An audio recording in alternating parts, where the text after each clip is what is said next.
Penn State, Notre Dame.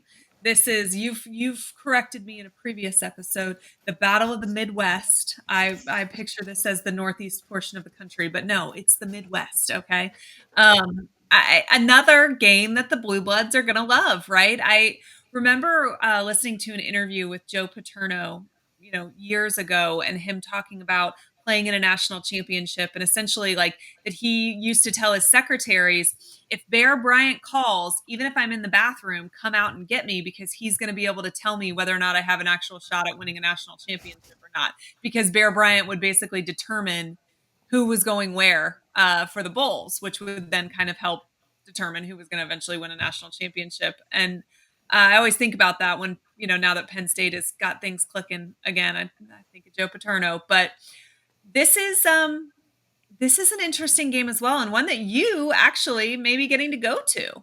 Yeah, that's kind of fun. I'm excited to maybe go down. I'm way more yes than no, but excited to kind of see it. There is nothing better than going to a college football game where your team's not playing. And everybody Zero around stress. everybody around you's freaking out, pulling their hair out or biting their nails off, and you're just like, I don't care, right? I went to the Georgia Bama game this year, and it was great. Everybody was having a meltdown in the fourth quarter, and I was just kind of sitting there chilling. So you've done that with me for a Gator game or two as well. It's great. Everybody's freaking out, and I just don't care at all. Similar styles here. The biggest thing about this one to me, before we kind of get into the breakdown, is I think the narrative around, James Franklin, he can't win the big game. And I've seen some talk about this. James Franklin, you could say he can't win the big game, but every big game he's lost, the team on the other side of him was better, way more talented. And, Penn State fans may love this, may hate it. I don't really care. You're supposed to lose to Ohio State if you're Penn State, right? Like you're supposed to lose. If you're the underdog, you're supposed to lose. So like if you upset, then again, it's an upset, right? But he hasn't lost, like he's not losing games that like he shouldn't lose. Sure. Often, right? Everyone does it from time to time, but in their years they've been good. And so what's interesting about Penn State is they have most certainly of the four teams remaining had the easiest path, though Oregon's path has looked easy Ohio State's path has looked easy just because of how good they are. But Penn State, I hate to play this game when you're 2-0 in the playoffs, but who have you beaten, right? You beat a Mountain West team and you beat an ACC team that a lot of people think shouldn't have been in. Congratulations, right? Now you get to play a team that is really good and did just take down Georgia and has played well this year. And so that to me is interesting. This will be the first time I think that if there was any credence to, James Franklin can't win the big game, it would be this one because both teams are similar. Both teams do have similar talent levels. It is a 1-point spread, right? Like this isn't he's a massive underdog. This is a neutral field where you should go out and you have every chance to win that the other team does. Yeah. So, this is some smash mouth football, right? Like this is old school. They want to run the ball and they both play really, really good defense. So at that point, that those things are what they do similarly. So then you have to look kind of at their differences to figure out what could be the difference maker in this outcome. What do you think? Penn State's passing game? I mean, you trust that a little bit more? Yeah, I kind of wonder with Notre Dame last week how much of it was. I do think Aller is playing better than Riley Leonard from passing the ball. We'll talk about Riley Leonard running in a second, but I do think that he's playing better throwing the ball right now.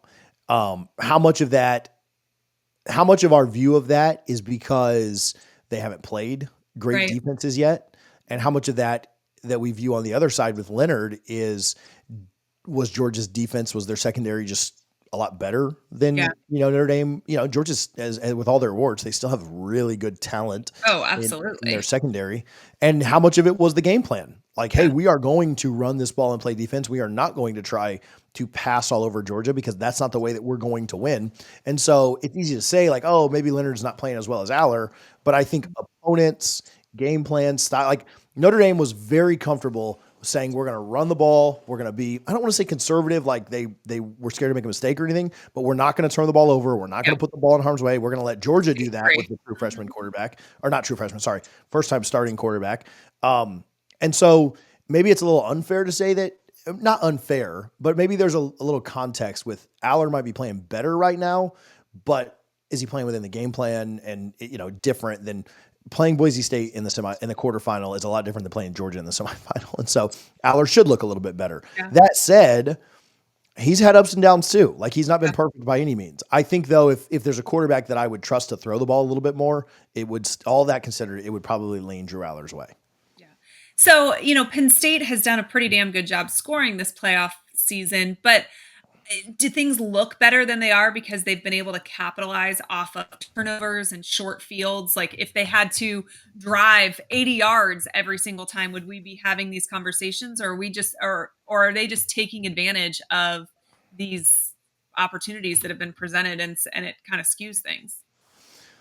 I think a little bit of both, but you have to give credit to their defense. But Yeah, again, for like causing they those haven't for sure. But it makes the job easier for your offense and for makes you look sure. better.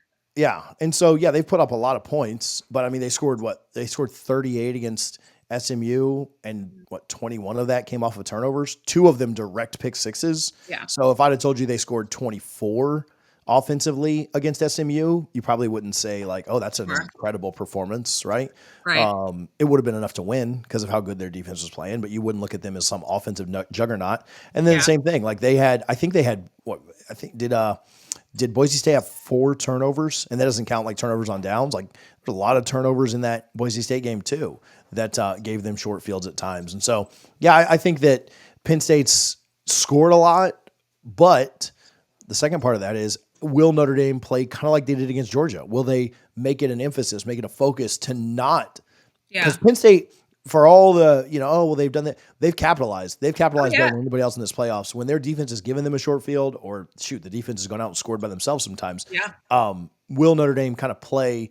I don't want to call it conservatively because that just has such a negative Mistake connotation. free, just But mistake free football. yeah, It just, it will it's interesting, and I don't want to take anything away from Penn State's defense and what they did in previous games. So I feel like I got to be careful how I word this too. But I would be surprised if Notre Dame gave as many opportunities as Penn State's previous opponents have. And again, the defense causes those mistakes. I'm not saying they just miraculously happened and Penn State, capitalized on them. They're playing good defense is obviously a factor in fumbles and short fields and things like that. I just feel like those things are going to be harder to come by with Notre Dame.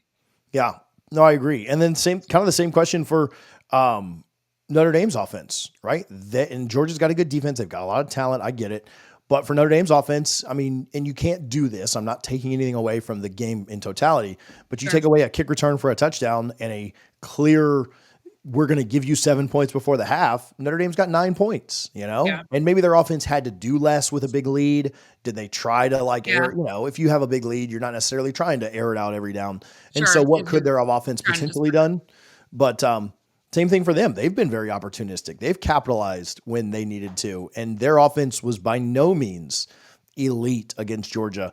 They were good enough. Their best drive of the game, though, was when they had the big lead and they were just melting the clock away. They didn't have, so I saw this, their longest drive of the game was 49 yards, and so they didn't have one, they scored 23 and, didn't have a drive over 50 yards. And so I think same thing you kind of think for Penn State. Now, again, was that game plan? Was that, who Sure. knows? But I mean, not that you're gonna have a game plan to not have an 50-yard drive, but some things factored into that. But I think both offenses are kind of a question mark of who can score against this defense. I mean, kind of thought that Georgia, Notre Dame would be low scoring. I mean, I expect this one to be pretty low scoring too. I don't think either team, if either team got to 30, I mean, that team's winning, Yeah. that's just kind of how I For view this sure. one. There's some defensive injuries for Notre Dame. You think that there's a possibility that allows Penn State to maybe be more effective on the ground than Georgia was able to be, just based purely on injury situation? I think so too. And I expect Penn, even without the injuries, I probably would say that Penn State would be a little bit more effective just because Georgia's Yeah. running game was pretty trash all year, and they never really seemed to get it going. So, yeah, Penn State probably would have anyway. But I like Allen and Even Singleton a when lot. they took And our RB2. I mean, he was about the only good sign until that fumble where, the game kind of changed after that. But yeah, I would think so. I like Allen and Singleton a lot. I like Jeremiah Love on the Notre Dame Yeah. side. I think they'll all three have really good games and be able to be somewhat effective. But yeah, I do think Riley Mills is out. They had another injury on the defensive line. I think he went. They did get him back at some point in that game. But how banged up are you? How much Yeah. of that was taking a shot of something? Whenever you were on the sideline or whatever. But yeah, I don't know. I do think that Penn State will be able to run the ball some. I still really like Notre Dame's defense. But I do think that that'll help them. Yeah, I think they'll have more than 50 yards, which is what Georgia finished with. I know there's some sack stuff in there too, but yeah, they'll definitely be better on the ground, I think, heading out of this one. All right, so let's give some predictions. What's the line on this game? I think Notre Dame's favored by like a point and a half, like it is razor thin. Yeah. So it's a toss up. What are you thinking? I think I'd lean Notre Dame. Yeah.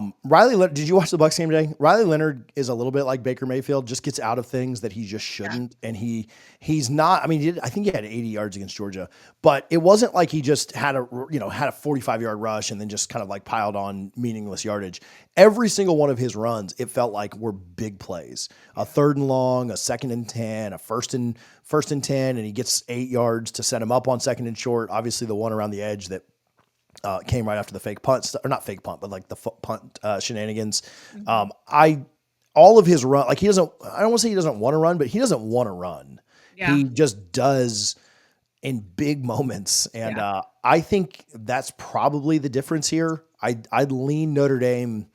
I think I'd lean Notre Dame by a field goal. I'm going to the game with a Notre Dame buddy, so again, I say I don't That you're care, but I rooting would for like to Notre Dame. yeah, I would like to ride back in, some I just happiness. But if we don't, I'll just put AirPods in and be fine.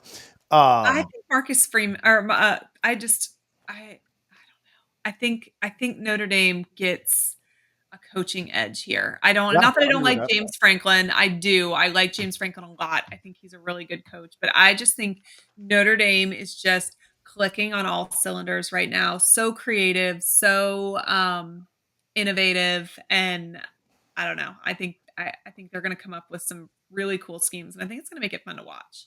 Yeah, give me 21-20. 21-20. Just an Okay. absolute classic. All right. When I lied last week about Oregon Ohio State being the best game, I really meant this Yeah. one.